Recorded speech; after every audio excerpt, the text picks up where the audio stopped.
నమస్కారం. ప్రతిధ్వనికి స్వాగతం. ఓటు ప్రజాస్వామ్యంలో గొప్ప ఆయుధం. దాన్ని ఉపయోగించే ప్రజలే ఈ దేశ విధాన నిర్ణేతలు. అదే ప్రజాస్వామ్య స్ఫూర్తి, గణతంత్ర ఆత్మ. రాజ్యాంగం ఇచ్చిన సార్వజనీన ఓటు హక్కు అందుకు తొలిమెట్టు. 7.5 దశాబ్దాల గణతంత్ర భారతంలోనూ ఓటర్ల జాబితాల గందరగోళాలు తీరడం లేదు. ఓటు హక్కుకి అర్హులెవరు, అనర్హులెవరు, లోపాల పుట్టగా మారిన ఓటర్ల జాబితాల ప్రక్షాళన, ఎన్నికల సంస్కరణలో ఇంకా మీనమేచాలే.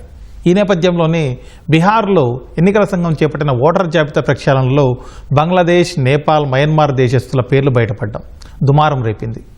వివాదం సుప్రీంకోర్టు తలుపు తట్టే వరకు వెళ్ళింది. ఇప్పుడు దేశమంతా ఈ ప్రక్రియ అమలు చేస్తామంటోంది నిర్వాచన సదన్.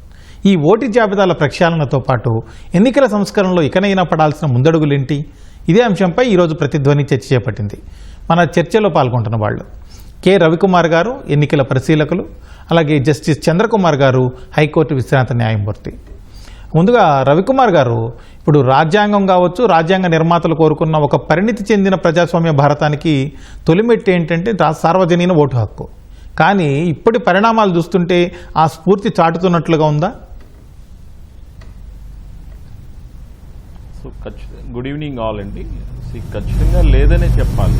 ఎందుకంటే రాజులు, రాజ్యాలు ఇవన్నీ ఉండొచ్చేమో కానీ but end of the day institutions అనేవి ఇమ్మోర్టల్ అని చెప్పి మనం అనుకుంటాం. సో ఇక్కడ ఎవరైతే వ్యక్తులు ఆయా ఇన్స్టిట్యూషన్ సీట్స్లో కూర్చుంటున్నారో వ్యక్తులుగా చూడకూడదు. ఆ ఇన్స్టిట్యూషన్ని గౌరవాన్ని ప్రతిబింబించేలాగా, ఎక్కువగా పనిచేసేలాగా టిఎన్ శేషన్ గారి టైంలో ఏ విధంగా అయితే ఎలక్షన్ కమిషన్ ఆఫ్ ఇండియాకి ఎనార్మస్ రెప్యుటేషన్ అయితే వచ్చిందో అక్రాస్ ద వరల్డ్, సో ఆ విధంగా పనిచేసే వ్యక్తులు ఆ విధంగా ఐ మీన్ టు సే ఏంటంటే ఒక మంచి దృక్పథంతో నేను ఈ సీట్లో కూర్చున్నాను, ఈ సీటు గౌరవాన్ని పెంపొందించాలి అనే ఆలోచనతో పనిచేస్తే ఖచ్చితంగా ఆ వ్యక్తి తను అనుకునే లక్ష్యాలను నెరవేర్చే అవకాశం ఉంటుందండి. కానీ గత 15-20 ఏళ్ళ నుండి మనం భారతదేశంలో ఈ ఎలక్షన్ కమిషనర్ల నియామకం కానీ లేకపోతే వాళ్ళు తీసుకుంటున్న వివాదాస్పద నిర్ణయాలు కానీ ఇవన్నీ చూస్తూ ఉంటే ఖచ్చితంగా ఆ వ్యవస్థలో లోపాలు అనేవి మనకు స్పష్టంగా కనిపిస్తూ ఉన్నాయి. ఇది నిజంగా రాజ్యాంగ పరిధికి లోపడలేదు, రాజ్యాంగాన్ని అనుసరించి వాళ్ళ నియామకాలు జరగట్లేదు. ఏ పార్టీ అధికారంలో ఉంటే ఆ పార్టీ తాళ్ళు ఆల్టరేషన్ చేసుకోవడానికి, ఎలక్షన్స్ ప్రక్రియని వాళ్ళకు అనుగుణంగా మార్చుకోవడానికి ఈ ఎలక్షన్ కమిషనర్స్ని వాడుకుంటున్నదన్న ప్రచారం అనేది చాలా విధంగా ప్రజల్లో కూడా ఒక అనుమానాలు రేకెత్తించేలా ఉంది. దానికి కారణాలు కూడా ఇక్కడున్న పెద్దలకు తెలుసు, చంద్రకుమార్ గారికి తెలుసు, నాకు కొలీగ్ కూడా తెలుసు. ఎందుకంటే మన తెలంగాణలో లాస్ట్ ఎలక్షన్స్ చూసేటప్పుడు కూడా ఎలక్షన్ డేటా మిస్ మ్యాచెస్ చూసాం. మొన్న మహారాష్ట్ర ఎలక్షన్స్కి వచ్చేటప్పుడు కూడా చూసాం. ఈసీ ప్రకటించిన డేటాకి తర్వాత వచ్చిన డేటాకి కూడా వేరియేషన్స్ అనేవి ఉన్నాయి. అంటే సాంకేతికత విపరీతంగా పెరిగి టెక్నాలజీ సాయంతో దేన్నైనా సాధించగలం అనే భారతదేశంలో election Commission of India huge resources ఉండి, ఫైనాన్షియల్ స్ట్రెంగ్స్ ఉండి, అన్నీ ఉండి కూడా, టెక్నాలజీ ఉండి కూడా ఆన్ టైంలో వాళ్ళు డెలివరీ చేయలేకపోతున్నారు అనేదంటే నిజంగా మనందరం ఆలోచించాల్సిన విషయం. మనందరికీ తెలిసిన అంశాలే. కానీ మళ్ళీ మనం ఎందుకు ఇన్నిసార్లు చెప్పుకోవాల్సి వస్తుంది అని అంటే ప్రజాస్వామ్యంలో పౌరుడి తాలూకు ప్రాథమిక హక్కు ఓటు. ఆ ఓటుని హరింపజేసే విధంగా ఎవరు ప్రయత్నించినా కూడా అది చాలా తప్పుగానే చూడాలి. మనకి ఎక్కడో ఎగ్జాంపుల్స్ కూడా అవసరంలా. మన ఆంధ్రప్రదేశ్లో చూస్తే మాజీ retired IAS officer Nimmagadda Ramesh Kumar గారి విషయంలో ఏం జరిగిందో మీ అందరికీ తెలిసిందే. ఆయన ఓటు హక్కు అప్లై చేసుకున్న తర్వాత మీరు లోకల్ రెసిడెంట్ కాదని చెప్పి రిజెక్ట్ చేయడం, హైకోర్ట్ ఆఫ్ ఆంధ్రప్రదేశ్ కూడా మళ్ళీ డైరెక్ట్ చేయడం కూడా గత ప్రభుత్వంలో మనం చూసాం. ఇలానే చాలా సందర్భాలు ప్రతి ఒక్కరికి కూడా కలుగుతున్నాయి. అంటే ఇది కాస్తో కోస్తో ఎడ్యుకేటెడ్ అయి ఉండి వ్యవస్థల మీద, రాజ్యాంగం మీద అవగాహన ఉండే వ్యక్తులైతే ఫైట్ చేస్తారేమో కానీ మామూలు లేమ్యాన్కి, ఒక అన్ఎడ్యుకేటెడ్ ఏ విధంగా ఇలాంటి అంశాల మీద ఫోకస్ చేయగలుగుతాడు, తన ఓటు హక్కుని తను రక్షించుకోగలుగుతాడు అనేది చాలా పెద్ద క్వశ్చన్ మార్క్. ఈరోజు ఇండియన్ డెమోక్రసీ ప్రపంచంలోనే అత్యంత పటిష్టంగా ఎలక్షన్లు నిర్వహించే ఎలక్షన్ వ్యవస్థ అన్నీ ఉన్న మనం ఎందుకు ఫెయిల్ అవుతున్నాం అనేది ప్రభుత్వాలు ఆలోచించాలి. ఎందుకంటే ప్రజలు అల్టిమేట్గా వాళ్ళు చేసే మంచి చెడుల మీదే ఓటేస్తారు తప్ప వీళ్ళు చేసే ప్రలోభాల మీద కాదు కదా.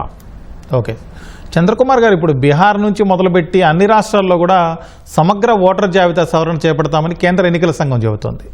ఈ నిర్ణయం పైన మీ అభిప్రాయం ఏంటి సార్? ఒకటేంటంటే సవరణ చేయడం అనేటటువంటిది అవసరమేనండి. ఎందుకంటే చాలా చోట్లలో ఇటు గ్రామాల్లో ఓటు ఉంటుంది, మళ్ళీ సిటీలో కూడా ఓటు ఉన్నటువంటి మనం అనేక అలాంటి ఉంటారు. కాబట్టి రివిజన్ చేయడం అనేది కరెక్టే. కానీ నిజమైనటువంటి ఓటర్లు మిస్ కాకుండా చూసుకోవాల్సినటువంటి బాధ్యత కూడా ఎలక్షన్ కమిషన్ మీద, అధికారుల మీద ఉంటుంది అన్నట్లు. ఇప్పుడు ఎందుకంటే మన చాలా గ్రామీణ ప్రాంతం నుంచి వచ్చినటువంటి వాళ్ళు ఉంటారు. ఇప్పుడు ఎంతమందికి తమ యొక్క తండ్రి బర్త్ సర్టిఫికేట్ తీసుకురావచ్చు, ఎంతమంది తమ తల్లి యొక్క బర్త్ సర్టిఫికేట్ తీసుకొని రావచ్చు. మరి ఇదివరకు మనం ఓటర్లను చేర్పించేటటువంటి సమయంలో అది చేర్పించింది ప్రభుత్వాధికారులే కదా. ప్రభుత్వాధికారులు ఇంటింటికి తిరిగి వెరిఫికేషన్ చేసి వాళ్ళ ఇంటి నెంబర్ రాసుకొని తర్వాత ఇంట్లో ఎవరెవరు ఉంటారనే విషయాలు రాసుకొని ఆ విధంగానే ఓటర్ లిస్టులు తయారు చేయబడతాయి. లేదా కొన్ని సందర్భాల్లో తమ పేర్లను ఓటర్ లిస్టులో చేర్చమని అప్లికేషన్ ఇస్తారు కొంతమంది. దాన్ని వెరిఫై చేసి ఓటర్ లిస్టులో చేర్చడం అనేది జరుగుతుంది. ఈ వెరిఫికేషన్ సందర్భంగా అంటే భౌతిక పరిస్థితులను అక్కడ ఉండేటటువంటి ఒక ప్రజలు ఎంత ఎడ్యుకేటెడ్ లేడు, మరి వాళ్ళ దగ్గర అన్ని సర్టిఫికేట్స్ ఉన్నాయా లేవా అని చూసినప్పుడు ముఖ్యమైనటువంటి డాక్యుమెంట్స్ ఉంటే వాళ్ళు ఈ దేశ వాసులు అవునా కాదా, ఇక్కడి వాళ్ళు అవునా కాదా తెలిపేటటువంటి డాక్యుమెంట్స్ని వెరిఫై చేసి వాళ్ళని ఓటర్ లిస్టులో చేర్చుకోవడం సరైనటువంటి విధానంగా అవుతుంది అన్నట్లు. అలా కాకుండా మనం వాళ్ళని నాన్నగారి యొక్క బర్త్ సర్టిఫికేట్ తీసుకురావాలా, వాళ్ళ అమ్మ బర్త్ సర్టిఫికేట్ తీసుకోవాలా అని చెప్తే that appears to be impossible. కొంతమంది గ్రామీణ ప్రజలకు, పేద ప్రజలకు అవన్నీ డాక్యుమెంట్స్ ఇవ్వడం అనేది సరైన వాళ్ళకు చేతగాకపోవచ్చు. అందుకని చెప్పేసి ఈ ప్రక్రియ అనేటటువంటిది సరి అయినటువంటి పద్ధతిలో కనుక నిర్వహించినట్లయితే అందరి కాన్ఫిడెన్స్ తీసుకోవాల్సిన అవసరం ఉందండి. ఒక పని మనం చేసేటప్పుడు ఈ పని మేము సదుద్దేశంతో చేస్తున్నాము, ఒక మంచి ఉద్దేశంతో మేము ఈ పని చేస్తున్నాము. ఈ పనిలో ప్రొసీజర్ మనం అడాప్ట్ చేసేటప్పుడు procedure should be applicable to everybody. అందరికీ ఒకే ప్రొసీజర్ అమల్లో ఉంటుంది. దీనికి అబ్జెక్షన్స్ మీరు చెప్పవచ్చు అని అన్ని పార్టీల ప్రతినిధులను కలుసుకొని మాట్లాడి డిస్కస్ చేసి ఎలక్షన్ కమిషన్ ఈ ప్రాసెస్ను ప్రారంభించాల్సినటువంటి అవసరం ఉండేనట్లు. ఇప్పుడు తీరా ఎన్నికల షెడ్యూల్ అక్టోబర్లో ఉన్నప్పుడు మరి ఇవాళ మనం జూలై లోపల ఉన్నాం, జూలై మధ్యలోకి వచ్చేసినాం. ఇప్పుడు మీరు ఓటర్స్ రివిజన్ చేద్దామని బీహార్లో అంటున్నారంటే మరి ఇంతకాలం ఏం చేసినట్లు ఎలక్షన్ కమిషన్? ఎలక్షన్ కమిషన్ నిర్ణయాలు అనేటటువంటిది స్వతంత్రంగా ఉండాలి. ఇందాక మన మిత్రులు చెప్పినట్లు టిఎన్ శేషన్ గారి సమయంలో ఒక ఎలక్షన్ కమిషన్కు ప్రతిష్ట వచ్చింది. ఈరోజు ఎలక్షన్ కమిషనర్ నియమించేటటువంటి ప్రక్రియలో కూడా మరి ఇదివరకు చీఫ్ జస్టిస్ ఆఫ్ ఇండియా అందులో ఒకరు ఉండేవారు. ఈరోజు చీఫ్ జస్టిస్ ఆఫ్ ఇండియా లేరు. ఆయనను తీసేసి ప్రధానమంత్రి, అపోజిషన్ పార్టీ లీడర్, ప్రధానమంత్రి కోరుకున్నటువంటి ఒక క్యాబినెట్ మినిస్టర్, వీళ్ళు ముగ్గురు కలిసి ఎలక్షన్ కమిషన్ నియమిస్తారు. మరి ఇక్కడే ఒక పెద్ద పొరపాటు జరిగిపోయిందని మా భావన. కాబట్టి ఏంటంటే ప్రక్రియ అనేది మంచిదే, కానీ ప్రక్రియ వల్ల నిజమైన ఓటర్లకేమో నష్టం జరగకూడదు. తర్వాత ఈ ప్రాసెస్లో అంటే ప్రతిపక్ష పార్టీలను కూడా కాన్ఫిడెన్స్లోకి తీసుకొని ఇది ఒక సరైన ప్రొసీజర్ ప్రకారంగా మేము చేస్తున్నాము అనే అభిప్రాయాన్ని ప్రజలకు కల్పించాల్సినటువంటి బాధ్యత ఎలక్షన్ కమిషన్ మీద, కేంద్ర ప్రభుత్వం మీద కూడా ఉంటుందన్నట్లు. చంద్రకుమార్ గారు, ఇప్పుడు బీహార్లో చేపట్టినటువంటి ఈ ఎలక్షన్ ఓటర్ జాబితా ప్రక్షాళన ఏదైతే ఉందో ఈ ప్రాసెస్ చూస్తుంటే చాలా లోపాలు బయటపడుతున్నాయి. వేరే దేశాల వాళ్ళు కూడా ఓటర్లుగా నమోదై ఉన్నారు. అలాంటివన్నీ చూస్తుంటే ఏమనిపిస్తుంది మీకు? లోపం ఎక్కడ జరిగింది? దాన్ని సరిదిద్దడానికి ఎలక్షన్ కమిషన్కి ఇంతకాలం కూడా సరిపోలేదంటారా? ఇన్ని దశాబ్దాల కాలం కూడా. ఇప్పుడు మన టోటల్ ఎలక్షన్ ప్రాసెస్లోనే మొదటి నుంచి కూడా సరైన పద్ధతులు లేవండి.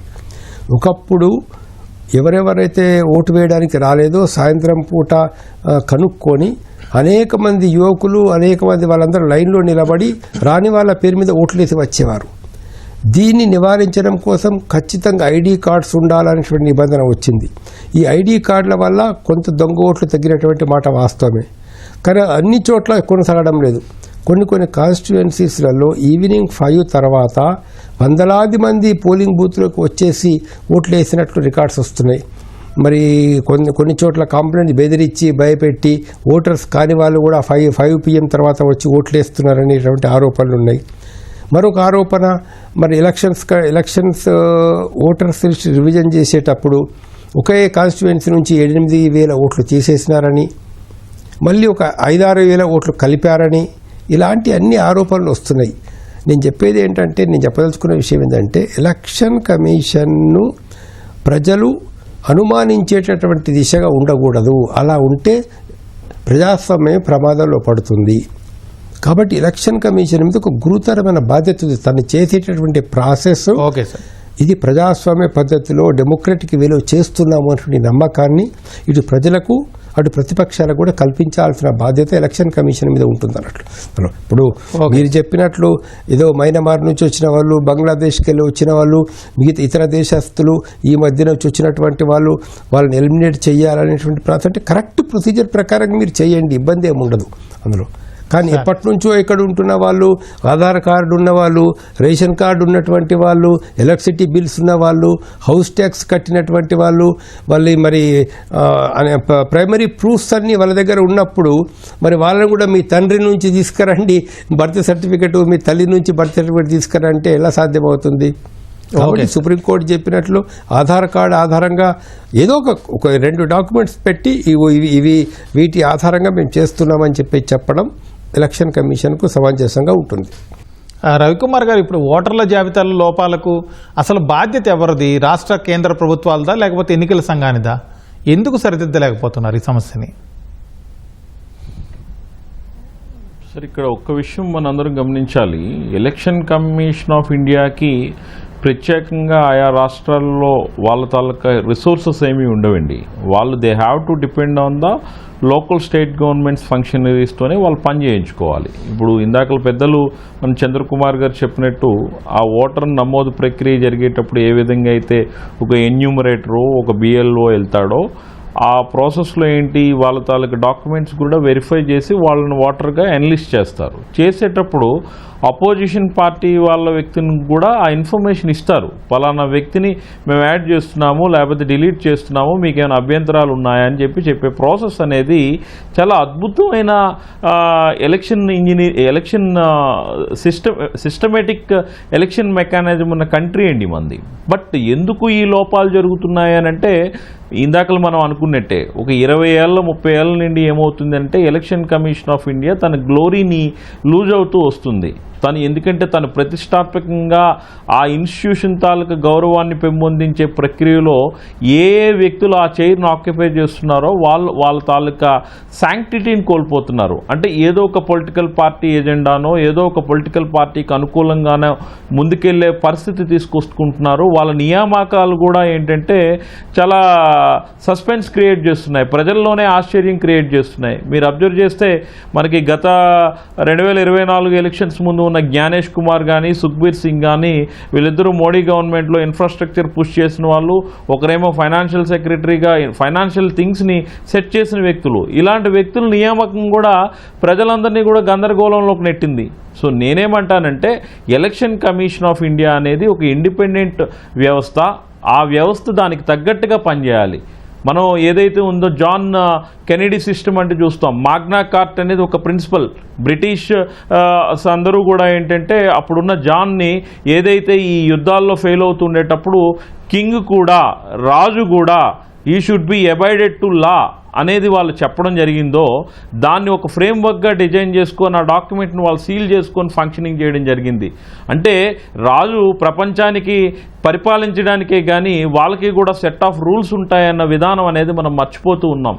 ఈరోజు డెమోక్రసీ అపహాస్యం పాలయ్యే పరిస్థితి తీసుకురావడానికి కారణం కూడా కొన్ని ఉదాహరణలు ఉన్నాయి. ఇందాకలు కూడా నేను ఉదాహరించా. ఏంటి, ఇంత పెద్ద మెకానిజం ఉండి, ఇన్ఫ్రాస్ట్రక్చర్ ఉండి, టెక్నాలజీ ఉండి, మానవ వనరులు ఉండి, ఫైనాన్స్ ఉండి, అన్నీ ఉండి కూడా ఎలక్షన్ కమిషన్ ఆఫ్ ఇండియా గత దపదపాలుగా చూస్తే ఆ డేటాని పబ్లిష్ చేయడంలో కానీ, కాన్స్టిట్యున్సీ వైజ్ ఇచ్చే రిపోర్ట్స్ విషయంలో కానీ, పర్సంటేజ్ ఆఫ్ ఓట్ని పోలయ్యే డేకి ప్రచురించడంలో కానీ ఘోరంగా విఫలమైందని చెప్పడానికి కొన్ని ఎగ్జాంపుల్స్ మన కళ్ళ ముందునే ఉన్నాయి.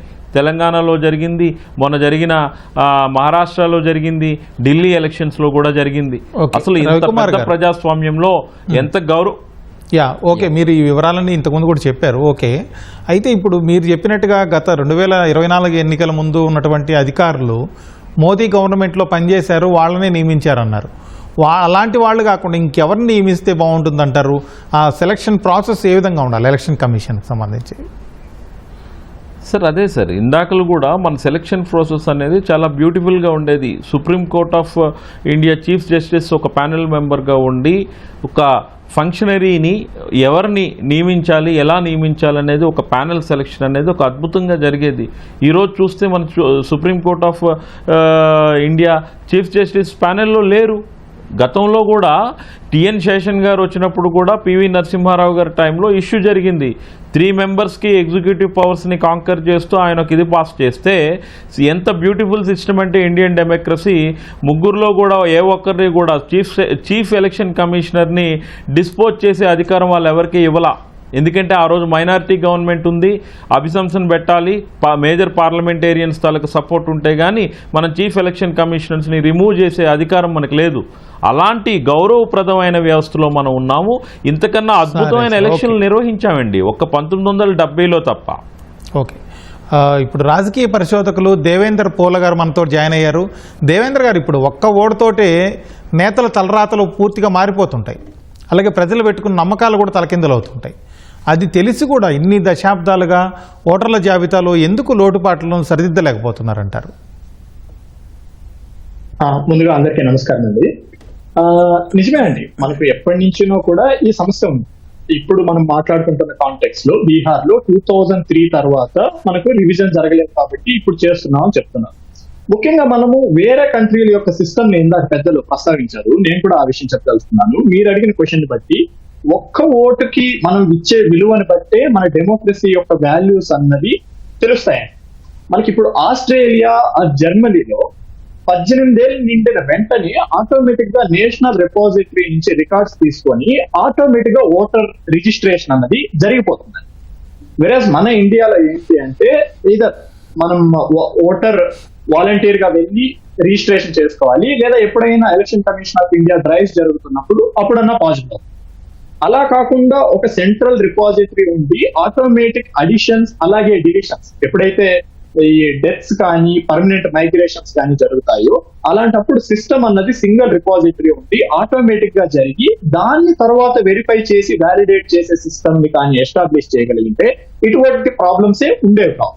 అటువంటి సిస్టమ్ రావడానికి మన దగ్గర ఉన్న ఇన్ఫ్రాస్ట్రక్చర్ ఒకప్పుడు సహకరించలేకపోయింది. కానీ ఇప్పుడున్న పరిస్థితుల్లో, ఇప్పుడున్న డేటా యుగంలో భారతదేశానికి ఖచ్చితంగా ఆ సత్తా ఉంది. ఈసీ తొందరలోనే అటువంటి చర్యలు కూడా తీసుకోవాలి. ఓకే సార్, చంద్రకుమార్ గారు, ఇప్పుడు నిజానికి ఓటర్ల జాబితాతో సవరణ ప్రక్రియ విషయం సంబంధించి ఇప్పుడు పెద్ద చర్చ జరుగుతుంది దేశవ్యాప్తంగా. కాకపోతే దాన్ని ఓటర్ల జాబితాని ఆధార్తో అనుసంధానించాలి అని చెప్పి ఎలక్షన్ కమిషన్ ప్రయత్నించింది. కాకపోతే సుప్రీంకోర్టు తీర్పుతో ఆగిపోయింది ఆ ప్రాసెస్. అలాంటి పరిస్థితుల్లో స్వచ్ఛమైన ఓటర్ల జాబితా తయారు కావాలంటే ఉన్న మార్గాలు ఏంటి అసలు? ఇప్పుడు ఒకటండి, ఏదన్నా కానీ మనం ఓటర్ను గుర్తించాలంటే అతని దగ్గర ఉన్నటువంటి డాక్యుమెంట్స్, ఆధార్ కార్డు కావచ్చు, బ్యాంక్ అకౌంట్ కావచ్చు, అదే ఎలక్ట్రిసిటీ బిల్స్ కావచ్చు, ఇలాంటి ఒక హౌస్ ట్యాక్స్ రిసీట్స్ కావచ్చు, అంటే ఫిజికల్ వెరిఫికేషన్ చేసిన తర్వాత ఆయన ఓటర్ అవునా కాదా అనేది ఖచ్చితంగా ఒక ప్రూఫ్, అంటే ప్రభుత్వం ఇచ్చినటువంటి డాక్యుమెంట్స్ను ప్రూఫ్గా తీసుకొని ఆయన ఓటర్ అవునా కాదా అనేది నిర్ణయం చేయాల్సిన అవసరం ఉంది. ఈ ప్రాసెస్ ఎటువంటి అనుమానాలకు దారితీయకుండా సరియైన పద్ధతి లోపల, అంటే అందరికీ విశ్వాసం కలిగించేటటువంటి విధంగా నిర్వహించాల్సినటువంటి బాధ్యత ఎలక్షన్ కమిషన్ మీద ఉంది. అయితే మన వాళ్ళు చెప్పినట్లు టోటల్ ప్రాసెస్లోనే విపరీతమైన అవినీతి పెరిగిపోయిందండి. నిన్నగాక మొన్న జరిగినటువంటి ఎమ్మెల్సీ ఎలక్షన్స్లలో వార్తలు వింటే కళ్ళు తిరిగిపోతాయి. పెద్ద పెద్ద అంటే ఎంఏ పిహెచ్డి చేసినటువంటి టీచర్సు, బీఈడి ఎంఈడి చేసినటువంటి టీచర్స్ కూడా ఎమ్మెల్సీ ఎలక్షన్స్లో 5,000 తీసుకొని 6,000 తీసుకొని ఓట్లు వేసినారంటే మరి దేశం ఎటుపోతున్నది అర్థం చేసుకోండి. ఇవాళ ఈ ముఖ్యమైన పార్టీలు కూడా, మేజర్ పొలిటికల్ పార్టీలు కూడా ఎవరికి టికెట్స్ ఇస్తున్నాయంటే ఎవరైతే కోట్ల కొద్ది రూపాయలు డబ్బులు ఖర్చు పెట్టగలరో అలాంటి వ్యక్తులకు టికెట్లు ఇవ్వడం వల్ల వాళ్ళు విపరీతమైన డబ్బులు ఖర్చు పెడతా ఉన్నారు. మద్యము కాలువలో ప్రవహిస్తోంది ఇప్పుడు మునుగోడు లాంటి చోట ఇదివరకు మనం చూసినప్పుడు. మరి దీన్ని కూడా election commission it is an offence under peoples representation act ప్రకారం కూడా మద్యం ఇవ్వడం కానీ డబ్బులు ఇవ్వడం కానీ ఒక అఫెన్స్. అదేవిధంగా ఇండియన్ పీనల్ కోడ్ ఇప్పుడు చట్ట ప్రకారం కూడా ఇది నేరం. మరి నేను ఒక ప్రశ్న అడుగుతున్నాను, ఎన్ని కేసులు మీరు రిజిస్టర్ చేశారు, ఎంతమందిని అరెస్ట్ చేశారు, ఎక్కడ మీరు ప్రివెంట్ చేయడానికి ప్రయత్నం చేశారు? ఇక్కడ first Election Commission number 1 fail అయిపోతున్నది మన భారతదేశం లోపల. ఎప్పటి వరకైతే మీరు మద్యాన్ని డబ్బును ఆపలేరో అంతవరకు ఎలక్షన్ ఫ్రీ అండ్ ఫేర్గా జరిగిందని చెప్పేసి భారత ప్రజలం ఎలా అనుకోగలం చెప్పండి. చంద్రకుమార్ గారు, ఓకే మీరు చెబుతున్నారు డబ్బులు మద్యం పంపిణీ విపరీతంగా విచ్చలవిడిగా తయారైందని చెప్పి. గతంలో తెలంగాణలో హుజూరాబాద్ ఉప ఎన్నికలు జరిగినప్పుడు చూసాం, కొన్ని గ్రామాలకు సంబంధించిన ప్రజలు ఓటర్లు రోడ్ల మీదకి వచ్చి ధర్నాలు చేశారు, మా గ్రామాల్లో డబ్బులు పంచలేదు పక్క గ్రామాల్లో పంచారు అని చెప్పి. అలాంటి పరిస్థితులు కూడా మనం చూసాం. దీన్ని ఎలా అర్థం చేసుకోవాలి? అంటే ఒకటి విషయం ఏంటంటే ఇటువైపు అటువైపు రెండు చోట్ల ప్రధాన ప్రత్యర్థులు కోటాను కోట్లు కలిగిన వాళ్ళు ఉంటే సామాన్య ప్రజలకు తెలిసిందంటే అయ్యా ఈయన 10 కోట్లు ఖర్చు పెడతాడు, మళ్ళీ గెలిచిన తర్వాత 100 కోట్లు సంపాదిస్తాడు, ఇతడైనా అంతే చేస్తాడు, మరో వ్యక్తి అయినా అంతే చేస్తాడు. ఇద్దరు అలాంటి వాళ్ళే రాబిన్ హుడ్లు నిలబడ్డప్పుడు ప్రజలు డిమాండ్ చేయడంలో అంటే మోరల్గా కరెక్ట్ కాకపోవచ్చు కానీ చట్టరీత్యా కూడా కరెక్ట్ కాకపోవచ్చు కానీ వ్యవహారంలో కనుక ఆలోచించి చూస్తే మరి నాకేం పెద్ద తప్పు అనిపించలేదు. ఓకే, ఎందుకంటే ఇటువైపు నిల్చున్న వాళ్ళు ఈ ఎలక్షన్లో గెలిచిన తర్వాత ఏం చేస్తారో ప్రజలకు అనుభవపూర్వకంగా తెలుసు. అటువైపు నిల్చున్న వాళ్ళు 10 కోట్లు 20 కోట్లు ఖర్చు పెట్టి మళ్ళీ ఎలక్షన్లో గెలిచిన తర్వాత వాళ్ళు ఏం చేస్తారో అందరికీ తెలుసు. కాబట్టి ఒక ఎటువంటి పరిస్థితిలో మనం ఉన్నామంటే ఎవరిని తప్పుపట్టేటటువంటి పరిస్థితి లేదండి. మొత్తం వ్యవహారము మొత్తం వ్యవస్థను మార్చాల్సిన అవసరం ఉంది. అది మార్చాలంటే టిఎన్ శేషన్ లాంటి ఒక గట్టి వ్యక్తులు ఎలక్షన్ కమిషన్లకు వచ్చినప్పుడు ప్రతి రాష్ట్ర ఎలక్షన్ కమిషన్ కూడా పోలీసు అధికారులు కూడా అంత స్ట్రిక్ట్గా ఉన్నప్పుడు ఈ మద్యాన్ని డబ్బును పంపకాలని మీరు ఆపగలిగితే 70% 80% ప్రాసెస్ ప్రాపర్గా జరుగుతుందండి. దేవేంద్ర గారు, ఇప్పుడు బీహార్లో ఎలక్షన్ కమిషన్ చేపట్టినటువంటి ఈ ఎస్ఐఆర్ ప్రత్యేక ఓటర్ల జాబితా సవరణ ఏదైతే ఉందో దాని ద్వారా ఎలాంటి లోపాలని గుర్తించింది ఎలక్షన్ కమిషన్? ఒకటండి, మనం ముందుగా మనకు ఎలక్షన్ కమిషన్ ఆఫ్ ఇండియాకి ఆర్టికల్ 324 పవర్స్ ఇస్తుంది ఎలక్షన్ రోల్స్ ని రివైజ్ చేయడానికి, ప్రిపేర్ చేయడానికి. అలాగే రిప్రజెంటేషన్ ఆఫ్ పీపుల్స్ యాక్ట్ లో సెక్షన్ 21 మనకి ఏం చెప్తుంది అంటే ఎలక్షన్ కమిషన్ ఆఫ్ ఇండియా ఎప్పుడైనా సరే ఎలక్షన్ రోల్స్ ని అంటే ఓటర్ లిస్ట్ ని ప్రిపేర్ చేయడానికైనా రివిజన్ చేయడానికైనా పూర్తి హక్కులని పవర్స్ ని ఇస్తుంది. మనకి రీసెంట్ గా ఇప్పుడు మనం తీసుకొని వచ్చిన ఈ ప్రత్యేక సవరణ ఏదైతే చెప్పుకుంటున్నామో అది 2003 తర్వాత ఇప్పుడు జరుగుతుంది బీహార్. మనకు ఎలక్షన్ కమిషన్ ఆఫ్ ఇండియా ఏం చెప్తుంది అంటే ఈ 20 ఏళ్లలో చాలా అడిషన్స్, డిలిషన్స్, ఎక్స్క్లూజన్స్, ఎర్రర్స్ ఉన్నాయి. వాటన్నింటినీ కూడా ఇప్పుడు మనం సవరిస్తున్నాం చెప్తాం. దీనికి ఇచ్చిన టైం పీరియడ్ ఏంటి అంటే June 25 నుంచి July 25 వరకు మనకి టైం పీరియడ్ ఇవ్వడం జరిగింది. కానీ మామూలుగా జరిగే రివిజన్స్ కి ఈ రివిజన్స్ కి తేడా ఏంటి అంటే మామూలు రివిజన్స్ లో కేవలం వెరిఫికేషన్ జరుగుతుంది. ఎవరైతే కొత్తగా రిజిస్టర్ చేసుకోవాలనుకుంటారో వాళ్ళకి వెరిఫికేషన్ చేసుకునే ఛాన్స్ ఉంటుంది. బట్ ఇక్కడ ఏంటి అంటే పైగా 2003లో చేసిన మనకి ఏదైతే ఎస్ఐఆర్ ఉందో దానికి ఇప్పటికి తేడా ఏంటి అంటే ఇప్పుడు మనకు వెరిఫికేషన్ అంటే ఎవరైతే 2003 జనవరి తర్వాత ఓటర్లుగా రిజిస్టర్ చేసుకొని ఓటు వేసింటారు అంటే 4-5 టైమ్స్ ఓటు వేసుకున్న వాళ్ళు కూడా తిరిగి మేము ఓటు వేయడానికి ఈ దేశ సిటిజన్స్ గా వాళ్ళు కొన్ని డాక్యుమెంట్స్ ఇవ్వాలి. ఆ డాక్యుమెంట్స్ ని ఈసీ 11 డాక్యుమెంట్స్ ని ఇచ్చింది. అందులో ఆధార్ ని, రేషన్ కార్డ్ ని ఎక్స్క్లూడ్ చేసింది. తర్వాత సుప్రీం కోర్ట్ ఆఫ్ ఇండియా దాన్ని ఇంక్లూడ్ చేయమని డైరెక్షన్స్ ఇచ్చింది. కానీ ప్రస్తుతం యాజ్ ఆఫ్ టుడే చూసుకుంటే మనం ఈ రోజు July 15 చూసుకుంటే 83.66% మంది ఈ డాక్యుమెంట్స్ ని సబ్మిట్ చేశారు. ఏదో ఒక డాక్యుమెంట్ ని ప్రూఫ్ గా మేము ఈ దేశంలో ఓటు వేయడానికి మాకు హక్కు ఉంది అని చెప్పి 83.66% ఇప్పటికి సబ్మిట్ చేశారు. దాంతో పాటు 1.59 lakh మెంబర్స్ చనిపోయిన విధంగాను, 2.2 lakh మెంబర్స్ పర్మనెంట్ గా షిఫ్ట్ అయిపోయిన విధంగాను అలాగే most importantly 0.73% of population 2 times లేదా అంతకంటే ఎక్కువ ఓటర్స్ గా వివిధ ప్రదేశాల్లో రిజిస్టర్ చేసుకున్నట్లు ఈసీ మనకు చెప్తుంది. కానీ ఇక్కడ అన్నిటికన్నా ఇంపార్టెంట్ ఇష్యూ ఏంటి అంటే మనకి కేవలం 10 days మాత్రమే ఈ లిస్ట్ లో ఇప్పుడు ఎన్యూమరేషన్ డాక్యుమెంట్ సబ్మిట్ చేయడానికి టైం ఉంది. ఇప్పటికీ కూడా 11.82% అంటే దాదాపు 93.94 లక్షల మంది ఇప్పటికి కూడా ఈ డాక్యుమెంట్స్ సబ్మిట్ చేయాలి. ఇక్కడ వస్తున్న కీలకమైన క్వశ్చన్ ఏంటి అంటే ఖచ్చితంగా ఈ ఎర్రర్స్ ని ఈసీ మార్చాల్సిన, దీన్ని నిర్దిష్టంగా తయారు చేయాల్సిన, ఒక స్పష్టమైన ఓటర్ లిస్ట్ ని తయారు చేయాల్సిన బాధ్యత ఉంది. కానీ బీహార్ లో నవంబర్ లో ఎలక్షన్స్ పెట్టుకొని కేవలం 1 రోజులు ఇచ్చి ఇంతమంది యొక్క లిస్ట్ ని ఉన్నట్టుగా ఇప్పుడు రివిజన్ చేయడానికి తక్కువ టైంని ఎందుకు ఇచ్చింది అన్నది మొదటి ప్రశ్న. ఇంకొక రెండో ముఖ్యమైన ప్రశ్న ఏంటి అంటే మైగ్రెంట్ లేబర్స్ యొక్క పరిస్థితులు ఏంటి? ఈ 30 రోజుల్లో వాళ్ళు మళ్ళీ రాష్ట్రానికి వచ్చి ఈ డాక్యుమెంట్స్ రెడీ చేసుకొని సబ్మిట్ చేసే పరిస్థితి ఉండదు. అలా అని ఈసీఐ వాళ్ళ దగ్గరికి వెళ్లే పరిస్థితి ఉండదు. సో బీహార్ మైగ్రెంట్స్ వర్కర్స్ లో సప్లైలో one of the largest migrant suppliers. So అటువంటి పరిస్థితుల్లో ఈ మైగ్రెంట్ లేబర్స్ యొక్క ఓట్లు లేకపోతే వాటికి ఎటువంటి చర్యలు తీసుకుంటున్నాం అన్న దానిపైన కూడా ఈసీ ఖచ్చితంగా వెంటనే స్పందించి దానికి తగినందుగా కొన్ని ఆదేశాలు ఇవ్వాల్సిన అవసరం అయితే ఉంది. దేవేంద్ర గారు, అలాగే ఈ ఓటర్ల జాబితాతో పాటు ఇతరత్ర ఎలక్షన్ కమిషన్ చేపట్టాల్సిన సంస్కరణలు ఏంటి, ఎలాంటి అవసరం ఉంది ఈ విషయంలో? మనకు ఎలక్షన్ కమిషన్ ఆఫ్ ఇండియా ఇందాక రవికుమార్ గారు చెప్పినట్లు కూడా one of the strongest and finest Election Commission of India. అందుకనే India stood for test of time అంటే 75 సంవత్సరాల తరువాత కూడా కేవలం ఒక్క ఎమర్జెన్సీ పీరియడ్ మినహాయిస్తే ప్రతిసారి కూడా ఎలక్షన్ల ద్వారా డెమోక్రసీని ప్రతి 5 ఏళ్లకోసారి పునరావృతం చేసి డెమోక్రసీ ప్రజాస్వామ్య దేశంగా 75 సంవత్సరాలు దృఢంగా నిలబడిన దేశం. సో ఇప్పుడు ఎలక్షన్ కమిషన్ ఆఫ్ ఇండియాని కొత్తగా ఏమి రిఫార్మ్ చేయాల్సిన అవసరం లేదు. కానీ ఇప్పుడు మారుతున్న పరిస్థితుల అనుగుణంగా ఇందాక చెప్తున్నట్లు ఆటోమేటిక్ గా ఒక సెంట్రల్ డేటా రిపోజిటరీని తయారు చేసి వాటిని ఉపయోగించుకొని, అలాగే టెక్నాలజీని ఉపయోగించుకొని ఇటువంటి ఎర్రర్స్ తగ్గించడం మొదటిది.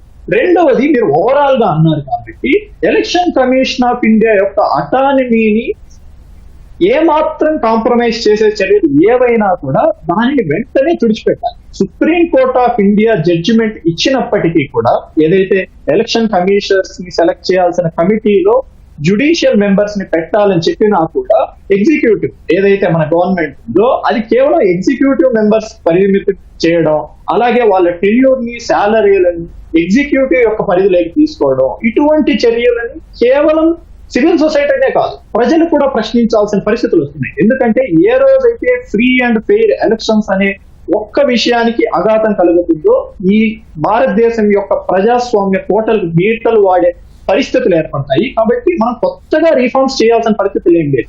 మనం ఆల్రెడీ ఏదైతే బలంగా చెప్పుకుంటున్నామో ఆ ఎలక్షన్ కమిషన్ ఆఫ్ ఇండియా యొక్క అటానమీని కాపాడగలిగితే మిగిలిన రిఫార్మ్స్ అన్ని ఆటోమేటిక్ గా వస్తాయన్నది నా నమ్మకం. రవికుమార్ గారు, ఇప్పుడు ఓటర్ జాబితాలో సవరణల్ని అందరూ కోరుకుంటూనే ఉన్నారు. కాకపోతే అది ప్రభుత్వాల చేతుల్లో ఆయుధం కాకూడదు అనే వినతులు, సూచనలు చాలా మంది నుంచి వస్తున్నాయి. ఇట్లాంటి పరిస్థితుల్లో ఈసీ ఏం చేస్తే ఈ భరోసా నింపగలుగుతుంది ప్రజల్లో కావచ్చు, మేధావుల్లో కావచ్చు, సమాజంలో కావచ్చు? ఖచ్చితంగా అండి, ఇందాకలు కూడా అదే కదా ప్రస్తావించాం మనం. ఎలక్షన్ కమిషన్ ఆఫ్ ఇండియాకి సెపరేట్ నోడల్ పాయింట్స్ ఏమి ఉండవు ఇక్కడ. అంటే ఎగ్జిక్యూటివ్ ఫంక్షనరీస్ ఏమి ఉండదు. ఆయా రాష్ట్రాల్లో ఉన్న రాష్ట్ర ప్రభుత్వాలే. హలో సార్ చెప్పండి రవికుమార్ గారు, కంటిన్యూ. రవికుమార్ గారు వినబడుతుంది, చెప్పండి. ఎలక్షన్ కమిషన్ ఆఫ్ ఇండియా ఆయా రాష్ట్ర ప్రభుత్వాల అధికారులు వాళ్ళ తాలూకా రిసోర్సెస్ మీదే డిపెండ్ అయ్యి ఫంక్షన్ చేయాలి తప్ప వాళ్ళకంటూ సెపరేట్ బాడీ ఏమి ఉండదు. ప్రతి స్టేట్కి ఎలక్షన్ కమిషన్ ఉంటుంది. ఆ state Election Commission again state election ఎంప్లాయీస్తోనే పని చేపిస్తుంది. సో వాళ్ళకంటూ ఒక సెపరేట్ మ్యాన్ రిసోర్సెస్ ఉండకపోవడం వల్ల కొంత ఇబ్బందికరమైన వాతావరణం అయితే ఉంటుంది. ఎందుకంటే మనం 150 crores పాపులేషన్, ఇంత పెద్ద డేటాని మనం హ్యాండిల్ చేయాలి అని అంటే ఇదేమీ చిన్న విషయం ఏమీ కాదు. బట్ ఏదైతే సవరణలు ఇవన్నీ జరుగుతూ ఉన్నాయో ఇప్పుడు ఇందాక సోదరులు చెప్పినట్టుగా గత 4-5 సార్లు బీహార్లో ఎలక్షన్ ఓటు హక్కును ఉపయోగించుకున్న వ్యక్తి ఈరోజు సడన్గా వచ్చి నెల రోజుల టైంలోనే తన తాలూకా డాక్యుమెంట్స్ని సబ్మిట్ చేయాలి అని అంటే ఆ మెకానిజం కూడా state government of Bihar provide చేయగలగాలి. వాళ్ళు ఇమీడియట్లీగా క్యాస్ట్ సర్టిఫికేటా, లేకపోతే ఆధారా, లేకపోతే ఇంకేదైనా రెలవెంట్ డాక్యుమెంట్ ఏదైతే ఎలక్షన్ కమిషన్ ఆఫ్ ఇండియా సూచించిందో వాళ్ళకి సబ్మిట్ చేయమని, ఆ డాక్యుమెంట్ని స్పీడీ ప్రాసెస్లో వాళ్ళకి డెలివరీ చేసే మెకానిజంని కూడా ఆయా డిస్ట్రిక్ట్ పాయింట్స్లో కానీ ఆయా విలేజెస్ పాయింట్స్లో కానీ క్రియేట్ చేస్తే ఎవరైతే ఓటర్ జాబితా నుండి తొలగించబడుతున్నారో వాళ్ళు సబ్మిట్ చేయడానికి వాళ్ళకి టైం దొరుకుతుంది. సో అది లేకన్నా మనం ఎలాంటి ప్రత్యామ్నాయ ఏర్పాట్లు చేయకన్నా సడన్గా ఒక పాలసీని తీసుకొచ్చి 4 ఏసీ గదుల్లో కూర్చొని తీసుకునే నిర్ణయం అనేది ప్రజల్లోకి తీసుకెళ్లాలంటే అంత ఈజీ ఏం కాదండి. అది దానికి తగ్గట్టుగా మెకానిజం ఉండాలి, అవేర్నెస్ ఉండాలి, అన్నీ ఉండాలి. ఓకే, చంద్రకుమార్ గారు, ఇప్పుడు ఎలక్షన్స్ సంబంధించి భారతదేశంలో మరొక ముఖ్యమైన ప్రతిపాదన ఏంటంటే జమిలీ ఎన్నికలు. ఇంత పెద్ద దేశంలో జమిలీ ఎన్నికలు నిర్వహించడం సాధ్యమేనా? దీనికి సంబంధించి సరైన కసరత్తు జరిగిందంటారా? మీ పరిశీలన ఏంటి సార్ దీనికి సంబంధించి? ఒకటేంటి, అది చాలా సందర్భాల్లో ప్రాక్టికేబుల్ కాకపోవచ్చు.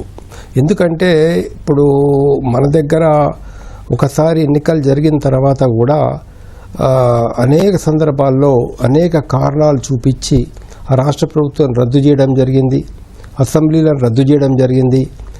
మళ్ళీ కొత్తగా ఎలక్షన్స్ పెట్టాల్సిన పరిస్థితి కేరళలో వచ్చింది, బెంగాల్లో వచ్చింది. చాలా చోట్ల చాలా రాష్ట్రాల్లో ప్రభుత్వాలను అర్థంతరంగా రద్దు చేసి మళ్ళీ ఎలక్షన్స్ నిర్వహించాల్సిన పరిస్థితి ఏర్పడింది అన్నట్లు. అలాంటప్పుడు ఒక సంవత్సరం తర్వాతను అసెంబ్లీని రద్దు చేసి అక్కడ ఎలక్షన్స్ మరి జరపకుండా ఆపాలా? ఎంతకాలం ఆపాలి? మరి అక్కడ మళ్ళీ ఎలక్షన్స్ జరిపితే అప్పుడు జమిలీ ఎలక్షన్స్ ఎలా సాధ్యమవుతాయి? కాబట్టి కేంద్ర ప్రభుత్వం ఏదైతే ఉందో తన అధికారాల్ని, రాష్ట్ర అసెంబ్లీని రద్దు చేసే అధికారాన్ని ఉపయోగించకంటే మొదలు విచక్షణ జ్ఞానంతో చేయాల్సిన అవసరం ఉండే. ఇలాంటి కొన్ని చిక్కులు ఉన్నాయి మనకు. ఇలాంటి చిక్కులున్న సందర్భంగా జమిలీ ఎన్నికలు ఇంకొక సమస్య కూడా ఉత్పన్నమవుతుంది అన్నట్లు. ఏంటంటే ప్రధానంగా ఒక రాష్ట్రానికి జరుగుతున్నటువంటి ఎన్నికల్లో ఓట్లు వేసేటప్పుడు ప్రజలు ఆ రాష్ట్ర సమస్యల్ని, అక్కడ ఉండేటువంటి స్థానిక సమస్యల్ని ప్రధానంగా దృష్టిలో పెట్టుకొని ఓట్లు వేస్తారు. అదే కేంద్రానికి జరిగేటువంటి ఎన్నికల లోపల దేశం మొత్తాన్ని దృష్టిలో పెట్టుకొని జాతీయ పార్టీలలో ఏ పార్టీ మెరుగైన పార్టీ అని ఆలోచించి ఓట్లు వేయడం అనేది జరుగుతున్నట్లు. ఇవన్నీ కారణాల దృష్ట్యా దీన్ని మరింతగా విస్తృతంగా చర్చించాల్సిన అవసరం ఉంది. మరి ప్రాక్టికేబుల్ కాకపోవచ్చు అని చెప్పేసి నేను భావిస్తున్నాను. దేవేంద్ర గారు, ఇప్పుడు చాలా లోపాలు ఉన్నాయని మనం మాట్లాడుకుంటున్నాం. అయినా కూడా చాలా దేశాలతో పోల్చితే భారతదేశానికి సంబంధించిన ఎలక్షన్ వ్యవస్థ చాలా పటిష్టంగా ఉంది, మెరుగ్గా ఉంది అని అందరూ చెబుతున్నమాట. దీనిని మరింత సమర్థవంతంగా మార్చేందుకు తీసుకోవాల్సిన జాగ్రత్తలు ఏంటి, రావాల్సిన సంస్కరణలు ఏంటి? ఒకటైతే నిజమండి, ఎలక్షన్ కమిషన్ ఆఫ్ ఇండియా మనకు స్ట్రాంగ్ గా లేకపోతే ఇండియా అన్నది డెమోక్రటిక్ గా ఇంతకాలం కొనసాగడానికి ఛాన్సెస్ చాలా తక్కువ ఉంటుంది. కానీ ఇందాక మనం చెప్పుకున్నట్లు యుఎస్ఏ కానీ లేదా కెనడాలో కానీ ఓటింగ్ అన్నది పూర్తిగా వాలంటరీ, రిజిస్ట్రేషన్ అన్నది కూడా పూర్తిగా వాలంటరీ. ఆన్లైన్ లోకి వెళ్ళి సిటిజన్స్ రిజిస్టర్ చేసుకోవాల్సిన పద్ధతి. వెరాస్ మనకి జర్మనీ, ఆస్ట్రేలియా లాంటి కంట్రీలో, ఎస్పెషల్లీ ఆస్ట్రేలియాలో ఓటింగ్ అన్నది కంపల్సరీ. అండ్ దాంతో పాటు ఓటింగ్ రిజిస్ట్రేషన్ అన్నది ఆటోమేటిక్ గా జరిగింది. ఫర్ ఎగ్జాంపుల్ మనకు data repository, national data resource bank ఏదైతే ఉంటుందో దాని నుంచి చాలా ఫాస్ట్ గా వెళ్ళిపోతుంది. బికాస్ మనకు నేషనల్ వైడ్ గా ఉన్న ఒకే ఒక్క ఐడెంటిఫల్ డేటా రిపాజిటరీ ఏంటి అంటే Aadhaar data. But election Commission of India ఈ కేసులో, మన బీహార్ కేసులో చూస్తున్నప్పుడు ఆధార్ కాకుండా వేరే డాక్యుమెంట్స్ ని 11 డాక్యుమెంట్స్ లిస్ట్ చెప్పింది. ఆధార్, రేషన్ కార్డు కాకుండా సబ్మిట్ చేయమని చెప్పింది. కానీ మనము మామూలు నార్మల్ సిచ్యువేషన్స్ లో ఇప్పుడు మనకు ఎలక్టోరల్ రూల్స్ 1960 కింద ఫార్మ్ 6 అని ఉంటుంది. ఫార్మ్ 6 లో ఓటర్ గా మీరు రిజిస్టర్ చేసుకోవాలి. ఒక 18 years నిండిన వ్యక్తి ఓటర్ గా రిజిస్టర్ చేసుకోవాలి అంటే కంపల్సరీగా ఆధార్ ఇవ్వాలి. It is compulsory. ఆధార్ ఉంటే ఖచ్చితంగా ఆధార్ ఇస్తే మాత్రమే కొత్త ఓటర్ గా రిజిస్టర్ అవుతుంది. సో అది ఎలక్షన్ కమిషన్ ఆఫ్ ఇండియా రూల్సే చెప్పింది. కానీ ఇప్పుడు రివిజన్ రూల్స్ వచ్చేటప్పటికి ఆధార్ ని మేము వ్యాలిడేట్ చేయము అని చెప్పాం. సో ఎందుకు రీజన్? ఇది మొదటి. రెండోది, ఇప్పుడు మనకు ఒక పర్టికులర్ పీరియడ్ ఆఫ్ టైం తర్వాత ఎలక్టోరల్ రూల్స్ ని ఇంటెన్సివ్ గా రివిజన్ చేయాలి అన్న ఒక టైం ఫ్రేమ్ అన్నది లేదు. Election Commission of India 20 years తర్వాత చేస్తుంది, వెరస్ ఢిల్లీ సిచ్యువేషన్ లో 15 years తర్వాత చేసింది. సో ఒక పర్టికులర్ టైం పీరియడ్ అన్నది లేదు. థర్డ్, మనకు ఇప్పుడు నెక్స్ట్ ఎలక్షన్ సీజన్స్ చూసుకుంటే బీహార్ ఎలక్షన్స్ ఉన్నాయి ఈ ఇయర్, ఆ తర్వాత తమిళనాడు, ఆ తర్వాత వెస్ట్ బెంగాల్, ఆ తర్వాత కేరళ ఉంది. సో కొంచెం డీప్ గా అర్థం చేసుకున్నట్లయితే నాన్ బీజేపీ స్టేట్స్ రూలింగ్ లో ఉన్న స్టేట్స్ ఇవి. సో ఇటువంటి పరిస్థితుల్లో ఇప్పుడు మన సుప్రీంకోర్టు జడ్జిమెంట్ రాగానే ఇది కేవలం ఈ రివిజన్ అన్నది బీహార్ కి పరిమితం కాదు, మిగిలిన రాష్ట్రాల్లో కూడా చేస్తామని చెప్పారు. Jan 1, 2026 ని డేట్ గా నోటిఫై కూడా చేయడం జరిగింది. సో ఎందుకని నాన్ బీజేపీ రాష్ట్రాలు పరిపాలిస్తున్న ఎలక్షన్స్ వస్తున్నప్పుడు, ఏ రాష్ట్రాల్లో అయితే ఉన్నాయో అందులో ఎలక్షన్స్ వస్తున్నప్పుడు మాత్రమే దీన్ని ఇంత ఫాస్ట్ గా చేస్తున్నారు అన్నది కూడా ఇంకో క్వశ్చన్. సో ఎన్ఆర్సీని బ్యాక్ డోర్ లో తీసుకొని వస్తున్నారు అని బీహార్ లో అపోజిషన్ ఫోర్సెస్ ఆల్రెడీ అక్యూజ్ చేస్తారు. సో ఓవరాల్ గా మీరు అడిగిన దాన్ని బట్టి చూసుకుంటే ఎలక్షన్ కమిషన్ ఆఫ్ ఇండియాని పార్టీలు పవర్ లో ఉన్నప్పుడు తమ బెనిఫిట్స్ కోసం యూజ్ చేసుకుంటున్నాయా అన్నది మొదట మనం గమనించాల్సిన క్వశ్చన్. ఈ క్వశ్చన్ ఎందుకు వస్తుంది? ఎలక్షన్ కమిషన్ ఆఫ్ ఇండియాకి ఏదైతే అటానమీ ఉందో దాన్ని జియోపాలిటైజ్ చేస్తూ, అది అపాయింట్మెంట్స్ లో కావచ్చు, ఇందాక పెద్దలు రవికుమార్ గారు చెప్పినట్లు ప్రత్యేకమైన దళం లేకపోవడం వల్ల కావచ్చు, లేదా మరేదైనా ప్రొసీజరల్ రీజన్స్ వలన కావచ్చు. సో ఓవరాల్ గా చూసుకున్నప్పుడు మిగిలిన కంట్రీస్ తో పోల్చినప్పుడు మన election Commission of India better గా ఇంత లార్జ్ డేటాను, ఇన్ని వేరియేషన్స్ ఉన్న ఎలక్షన్ ఫేజెస్ ను సక్సెస్ఫుల్ గా కండక్ట్ చేయగలుగుతుంది. కానీ ఈ పరిస్థితుల్లో ప్రజలకి ఏదైతే ఎలక్షన్ సిస్టమ్ పైన, free and fair electoral system పైన ఉన్న నమ్మకాన్ని, అటానమీని కాంప్రమైజ్ చేసే విధంగా వస్తున్న ఈ చర్యల్ని వెంటనే జుడిషియల్ పద్ధతుల్లోనూ, civil rights and more important ప్రజల యొక్క చైతన్యాన్ని తీసుకురావడం ద్వారా అటానమీని కాపాడు. రవికుమార్ గారు, ఇప్పుడు దేశంలో పారదర్శకంగా ఎన్నికలు జరగాలంటే మీ అంచనా ప్రకారం, మీ అభిప్రాయం ప్రకారం ఎలాంటి సంస్కరణలు తీసుకొస్తే బాగుంటుందంటారు? సార్, కొత్తగా సంస్కరణలు ఏమీ తీసుకురావాల్సిన అవసరం ఏం లేదు. ఏదైతే model code of conduct MCC rules ఉంటాయో ఎలక్షన్ కమిషన్ ఆఫ్ ఇండియా ఆయా రాష్ట్రాల్లో ఎలక్షన్ నిర్వహించేటప్పుడు ఆ కోడ్ ఆఫ్ కండక్ట్ని పటిష్టంగా అమలు చేస్తే చాలు. ఇప్పుడు ఎగ్జాంపుల్, మద్యం పంచడం కానీ, ఎలక్షన్లో డబ్బులు పంచడం కానీ తప్పు అంటాము. Election Commission of India absorbs వాళ్ళు తీసే వీడియోస్లో అన్నింటిలో కూడా మద్యం పంపిణీ, డబ్బు పంపిణీ అన్నీ జరుగుతూనే ఉంటాయి. కానీ చర్యలేవి, అటు డబ్బు తీసుకునే ఓటర్ మీద చర్య ఉండాలి, పంచే నాయకుడి మీద చర్య ఉంటేనే రేపు ప్రజల్లో ఒక భయం అనేది కలుగుతుంది. అవును, మనం చేస్తున్న తప్పు అని. లేదు, ఇదేదో ప్రతి సంవత్సరం వచ్చే అమ్మవారి పండుగ జాతరలాగా మనకు వాళ్ళు 5 ఏళ్ళకి ఒకసారి వస్తారు, ఇస్తారు కదా అని చెప్పి మనం కూడా కాంప్రమైజ్ అయితే ఈ సిస్టమ్ ఫెయిల్యూర్కే దారితీస్తుంది. So election Commission of India తన విధి విధానాలు తనకి స్పష్టంగా తెలుసు కాబట్టి ఆ విధి విధానాలని ఏ విధంగా రూపొందించాలి, మారిన పరిస్థితుల్లో, మారిన సమీకరణాల్లో భాగంగా ఇంకాస్త టెక్నాలజీని ఉపయోగించుకొని ఎలాంటి రిఫార్మ్స్ తీసుకుంటే మంచి రిజల్ట్స్ని మనం ఇవ్వగలం అనే దాని మీద ప్రయత్నం చేస్తే ఖచ్చితంగా సత్ఫలితాలను సాధిస్తుంది. లేదంటే ఏమవుతుందంటే గత 15-20 ఏళ్ళ నుండి మనం చూస్తూనే ఉన్నాం, దేశంలో ఏ రాజకీయ పార్టీ ఓడిపోయినా ఈవీఎంల మీద ఒక నెపం నెట్టేయడం, ఈవీఎంల్లో ఏదో ప్రాబ్లం ఉంది అందువల్లనే వాళ్ళు గెలిచారు, వీళ్ళు గెలిచారనే మాటే తప్ప తమ విధానాలు, తమ పాలసీ నిర్ణయాలు వల్ల ప్రజలు మనకి వ్యతిరేకంగా ఓటేశారన్న పరిస్థితి అయితే ఈ రోజుకి కూడా మనం వినలా. మీకు ఒక ఎగ్జాంపుల్ చెప్తా. 2004లో మన ఈవీఎంస్ ద్వారా ఎలక్షన్స్ జరిగిన తర్వాత కాంగ్రెస్ పార్టీ అధికారంలోకి వచ్చిన తర్వాత ఒక రిప్రజెంటేషన్ గ్రూప్ ఎల్కే అద్వానీ గారిని వెళ్ళి కలిసింది. సార్, ఈవీఎంల్లో సమస్యలు ఏమైనా ఉన్నట్టుగా మనకు అనిపిస్తుంది, అందువల్లనే మనం ఓడిపోయామంటే ఆ పెద్ద ఆయన అద్వానీ గారు ఒక మాట అన్నారంట, అరే భారతదేశ చరిత్ర, భారతదేశ ఎలక్షన్ కమిషన్కి కానీ, భారతదేశ ప్రజాస్వామ్యం కానీ ప్రపంచ దేశాల్లో చాలా మంచి పేరుంది, మన పరువును మనమే బయట తీసుకుంటామా అని చెప్పి అన్న ఒక గొప్ప స్టేట్మెంట్ అద్వానీ గారి దగ్గర నుండి విన్న రోజులు కూడా ఉన్నాయి.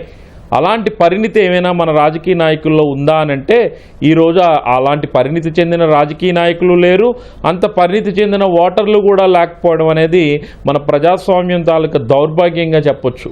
సో రిఫార్మ్స్ అంటారా, ఇంక రిఫార్మ్స్ మనం చెప్పినట్టే మద్యం తాగడం హానికరం అంటాము, మద్యం డబ్బుల మీదే ప్రభుత్వాలు నడిపే పరిస్థితి.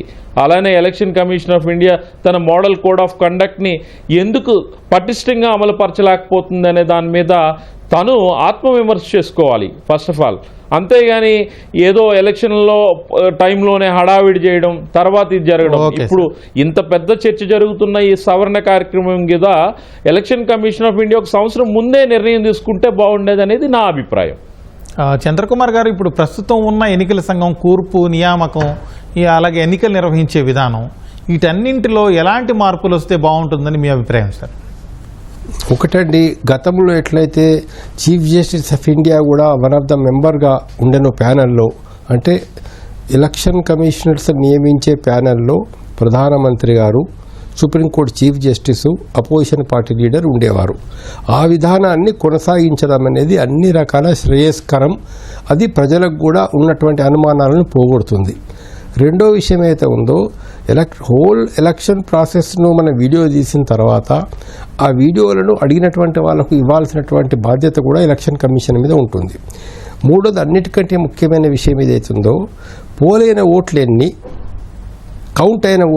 కౌంటింగ్ అవుతున్న ఓట్లెన్ని, పోలైన ఓట్ల శాతము ఎందుకు మారుతున్నది, మొట్టమొదటి ఎలక్షన్ కమిషన్ ఒకటి చెప్పడము, మళ్ళీ ఒక 2-3 రోజుల తర్వాత మరొక ఫిగర్స్ రావడము, ఇలాంటి దానికి ఎలక్షన్ కమిషన్ ఆస్కారం ఇవ్వకూడదండి. ఇంత ఎలక్ట్రానిక్, ఇప్పుడు ఇంత టెక్నాలజీ డెవలప్ అయింది, ఎక్కడి నుంచైనా నీకు ఇమ్మీడియట్గా క్షణాల మీద ఇన్ఫర్మేషన్ వస్తుంది. ప్రతి పోలింగ్ బూత్ నుంచి నీకు క్షణాల మీద ఇన్ఫర్మేషన్ వస్తుంది. టోటల్ ఓట్లు పోయినవి ఎన్ని అని చెప్పడానికి రాత్రి 10 అయినా పర్వాలేదండి, 9 అయినా పర్వాలేదు, కానీ మీరు కరెక్ట్ ఫిగర్ ఒకసారి చెప్పిన తర్వాత దాన్ని మార్చుకోవడం అనేటటువంటిది ఇది ప్రజలకు అనుమానాలను రేకెత్తిస్తుంది. కాబట్టి బాధ్యత ఇవాళ కేంద్ర ప్రభుత్వం మీద ఉన్న బాధ్యత ఏంటంటే ఎలక్షన్ కమిషనర్ నియమించేటటువంటి ప్రాసెస్లో పాత పద్ధతిని కొనసాగించడం శ్రేయస్కరము. అది అటు ప్రభుత్వానికి మంచి పేరు తీసుకొస్తుంది, ఎలక్షన్ కమిషన్ మీద ఉన్నటువంటి అనుమానాలను కూడా పోగొడుతుంది. రెండో ప్రాసెస్తో ఇందాక రవికుమార్ గారు మిగతా పెద్దలు చెప్పినట్లు ఏదైతే కోడ్ ఉందో ఆ కోడ్ను ఖచ్చితంగా అమలు చేసేటటువంటి టిఎన్ శేషన్ లాంటి ఖచ్చితమైనటువంటి ఒక ఎలక్షన్ కమిషనర్స్ అవసరము. మూడోది ఏదైతే ఉందో, నీకు ఎన్ని ఓట్లు పోయినాయి, ఎన్ని ఓట్లు కౌంట్ అయినాయి, ఇక్కడ వీటికి ఎక్కడ కూడా అంటే కాంట్రడిక్షన్, అంటే డిఫరెన్సెస్, భేదం అనేది రాకూడదండి. అట్లా వచ్చినప్పుడు ఏమైపోతుందో ప్రజలకు ఈ ప్రజాస్వామ్యం మీద విశ్వాసం అనేది పోయేటువంటి ప్రమాదం ఉంది. మన దేశం గొప్ప ప్రజాస్వామిక దేశం. ఎన్నో సంవత్సరాల నుంచి ఎలక్షన్స్ బాగా నడుపుకుంటున్నాం మనము. ఇంత గ్రేట్ నేషన్లో ఇంత గురుతరమైనటువంటి బాధ్యతను ఎన్నికల కమిషన్ నిర్వహిస్తున్నది. ఇంత పెద్ద దేశంలో, ఇంత జనాభా కలిగిన దేశంలో ఇవన్నీ చేయడం కొంత ప్రాసెస్ కఠినమైనప్పటికీ కూడా మనకు వేర్ దెర్ ఇస్ వే ఇవాళ ఇంకా మరింత దాన్ని పరిపుష్టంగా చేసి ఏ అనుమానానికి తావు లేకుండా చేయాల్సిన అవసరం ఉంది. ఓటర్స్ రివిజన్ చేసేటప్పుడు కూడా ఒక జాతి వాళ్ళను, ఒక కులం వాళ్ళను పెద్ద ఎత్తున తీసేశారు, ఒక ప్రాంతం వారిని పెద్ద ఎత్తున తీసేశారు, ఒక ప్రాంతం వారిని కలిపారు, లేదా హిందువులను తీసేశారు, ముస్లింలను కలిపారు, లేదా ముస్లింలను తీసేశారు, హిందువులను కలిపారు. ఇలాంటి ఆరోపణలు కనుక భవిష్యత్తులో వచ్చినట్లయితే అది చాలా ప్రమాదకరమైన పరిస్థితికి దారితీస్తుంది. వాటికి ఎన్నికల కమిషన్ ఆస్కారం ఇవ్వకూడదని నేను భావిస్తున్నాను. దేవేందర్ గారు, ఇప్పుడు చంద్రకుమార్ గారు కానీ లేకపోతే రవికుమార్ గారు కానీ మీరు కానీ అందరూ ఏకాభిప్రాయంగా చెబుతుంది ఏంటంటే ఎలక్షన్ కమిషన్లో ఇప్పుడు కమిషనర్ల నియామకం ఏదైతే పద్ధతి ఉందో అది మారాలి, పూర్వం ఉన్న పరిస్థితుల్లోకి వస్తే బాగుంటుంది అంటున్నారు. పూర్వం ఉన్నదానికి ఇప్పటికీ ఏంటి తేడా? అప్పుడు ఏ విధంగా అధికారులను ఎంపిక చేసేవాళ్ళు, కమిషనర్లని, చీఫ్ కమిషనర్ని, ఇప్పుడున్న లోపాలేంటి? నాకు పెద్దగా మార్పులు ఏం రాలేదండి. నిజానికి చెప్పుకోవాలి అంటే మనకు పూర్వం ఉన్న పద్ధతి కానీ ఇప్పుడున్న పద్ధతి కానీ ఎంపిక స్థాయిలో మనకు పారదర్శకత అన్నది తగ్గుతుంది. దాంతో పాటు ఎగ్జిక్యూటివ్ యొక్క డామినెన్స్ అన్నది పెరుగుతుంది. మనకు ఎప్పుడైతే ఈ సపరేషన్ ఆఫ్ పవర్స్ అలాగే ఇన్స్టిట్యూషన్స్ యొక్క అటానమీ అన్నది కంటిన్యూ అవుతుందో అప్పుడు మాత్రమే ఇన్స్టిట్యూషన్స్ అన్నవి ఫ్రీగా వర్క్ చేసుకోగలరు. ఫర్ ఎగ్జాంపుల్ మనకి ఎన్సీసీ ఉంది, దానికి ఇప్పటికి కూడా లెజిస్లేటివ్ బ్యాకప్ లేదు.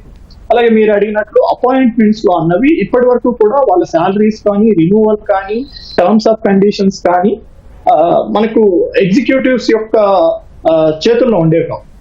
కానీ ఇప్పుడు ఏంటి, అది పూర్తిగా వాళ్ళ చేతుల్లోకి వెళ్ళిపోయిన తర్వాత, అలాగే మనకు ఏదైతే supreme Court of India suggest చేసిందో జ్యుడిషియల్ మెంబర్స్ ని కూడా అపాయింట్మెంట్ ప్రాసెస్ లో ఇన్వాల్వ్ చేసి ఉంటే ప్రజలకి నమ్మకం కలగడంతో పాటు పారదర్శకత పెరిగేది. ఎందుకు అంటే హైయెస్ట్ ట్రస్టెడ్ బాడీ ఇన్ సరే sir, okay sir, conclude survey చేస్తే తెలిసింది మన జ్యుడిషియల్.